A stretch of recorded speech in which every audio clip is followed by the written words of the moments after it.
Hey there, future engineers. Have you ever wondered how we make those plastic trays that hold your food, the dashboards in your cars, or even the protective face shields used by healthcare workers?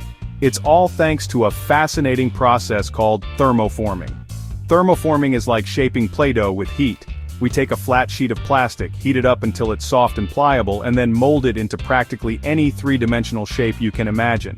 Pretty cool, right? This versatile manufacturing process is used in countless industries, from packaging and automotive to medical and aerospace. Understanding thermoforming opens a world of possibilities for budding engineers like you. So buckle up, because we're about to take a deep dive into the amazing world of thermoforming. Thermoforming might sound complicated, but it's actually a very straightforward process. It's a widely used manufacturing technique that allows us to create a variety of plastic products with precision and efficiency. From everyday items like food packaging to more specialized components in automotive and medical industries, thermoforming plays a crucial role in our daily lives.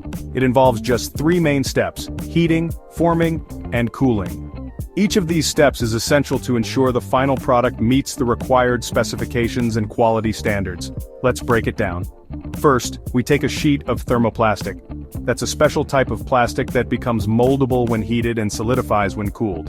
Thermoplastics are chosen for their versatility and ability to be reshaped multiple times without losing their properties. We heat this sheet until it reaches its forming temperature, making it soft and flexible, ready to be shaped. The heating process must be carefully controlled to ensure the plastic reaches the right temperature uniformly, avoiding any weak spots or inconsistencies. Next, we need to give our heated plastic sheet its new shape. This is where the creativity and engineering precision come into play. We do this using a mold, which is like a reverse stamp of the desired shape. Molds can be made from various materials, including aluminum and steel, and are designed to withstand the pressures and temperatures involved in the thermoforming process. The softened plastic sheet is stretched over or into the mold using vacuum pressure or air pressure. This step ensures that the plastic conforms perfectly to the mold's contours, capturing every detail and feature. Once the plastic has taken the shape of the mold, it needs to cool down and harden.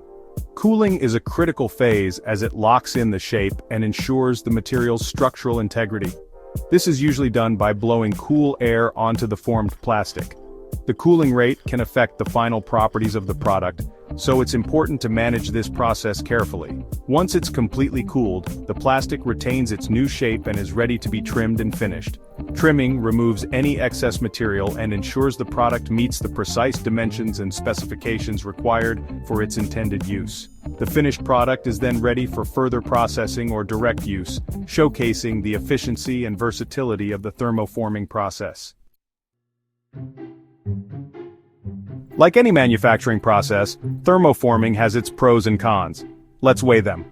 Thermoforming uses relatively inexpensive tooling compared to other plastic molding techniques, making it a cost-effective choice, especially for low to medium volume production runs. Thermoforming allows for intricate designs and complex shapes, giving engineers lots of freedom in creating innovative products. A wide range of thermoplastics can be used in thermoforming, each with its own unique properties, offering versatility in product design. However, thermoforming is best suited for creating hollow or thin-walled parts. It's not ideal for making thick or complex solid objects. Products made through thermoforming often have thinner walls, which can sometimes compromise strength depending on the design and application. Thermoforming can generate some material waste, especially when trimming the formed parts. However, this waste can often be recycled and reused. Section 4. Thermoforming versus the world. A comparison of plastic shaping techniques. In this section, we will delve into the intricacies of various plastic shaping techniques, comparing their processes, advantages, and limitations. Thermoforming isn't the only way to shape plastic. There are several other methods, each with its own unique set of characteristics and applications. Let's compare it to two other common methods. First, injection molding. This technique is widely used in the manufacturing industry due to its efficiency and precision. Think of injecting jelly into a mold. This analogy helps to visualize the process of injection molding. In injection molding, molten plastic is injected under high pressure into a closed mold, where it cools and solidifies. This method is highly effective for producing large quantities of identical parts with high precision. This method is great for mass production and creating intricate, detailed parts, but it requires expensive tooling. The initial setup costs can be quite high, making it less suitable for small production runs. Now let's move on to the second method, blow molding. Imagine inflating a balloon inside a mold. This simple visualization can help you understand the basic principle behind blow molding. In blow molding, a hollow tube of heated plastic is placed in a mold, and air is blown into it, pushing the plastic outwards to take the shape of the mold. This method is particularly useful for creating hollow objects. This method is perfect for making bottles, containers, and other hollow objects. It's a versatile technique that allows for the production of a wide range of shapes and sizes. So how does thermoforming stack up? Thermoforming involves heating a plastic sheet until it becomes pliable, then forming it over a mold and trimming it to create the final product.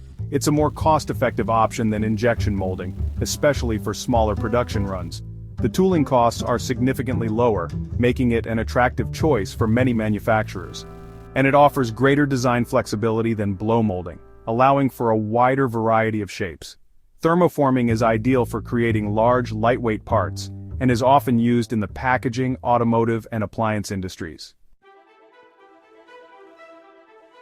Section 5. From everyday items to cutting-edge tech. Real-world applications of thermoforming. Thermoforming is everywhere. It's used to create a wide range of products we encounter every day, as well as some high-tech applications you might not expect. From the simplest packaging solutions to the most complex automotive parts, thermoforming is a versatile and essential manufacturing process. Packaging. Remember those plastic clamshells that hold electronics or toys? They are ubiquitous in retail environments, providing a secure and tamper-evident way to package products. Those are made with thermoforming. The process involves heating a plastic sheet until it's pliable, then forming it over a mold to create the desired shape. This method is not only efficient, but also cost-effective, making it a popular choice for mass production. This process is also used to create trays for food, blister packs for medication, and even yogurt containers. These items are essential for everyday convenience and hygiene, ensuring that products are safely stored and easily accessible. Automotive car dashboards, door panels, and even some car bumpers are made using thermoforming. The automotive industry relies on this process to produce parts that are both durable and lightweight, contributing to overall vehicle performance and fuel efficiency. The process allows for complex shapes and contours, making it ideal for creating aesthetically pleasing and functional car parts. This flexibility in design is crucial for modern vehicles which demand both style and functionality. Medical thermoforming plays a crucial role in the medical industry, where it's used to manufacture disposable surgical trays, protective face shields, and even custom-molded prosthetic limbs. These medical products are vital for patient care and safety, providing sterile and reliable solutions for healthcare professionals. Aerospace lightweight yet strong, thermoformed components are used in aircraft interiors for things like seat backs, overhead compartments, and even some structural components. The aerospace industry benefits from the weight reduction and strength of thermoformed parts, which contribute to fuel efficiency and overall aircraft performance. From the ground to the skies, thermoforming is a key player in modern manufacturing, shaping the world around us in ways we often overlook. Section 6. Key terms to remember. Let's review some important words you learned. Thermoforming.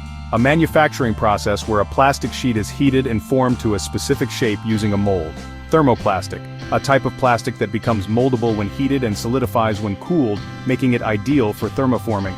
Vacuum forming. A thermoforming technique that uses vacuum pressure to pull the heated plastic sheet onto the mold. Pressure forming. A thermoforming technique that uses air pressure to push the heated plastic sheet onto the mold. Section 7. Conclusion. Your future in thermoforming awaits. Thermoforming is a versatile and essential manufacturing process that plays a vital role in numerous industries. As future engineers, understanding the principles of thermoforming opens doors to exciting career opportunities in product design, manufacturing, and beyond. So, keep exploring, keep learning, and who knows what amazing things you'll create with the power of thermoforming.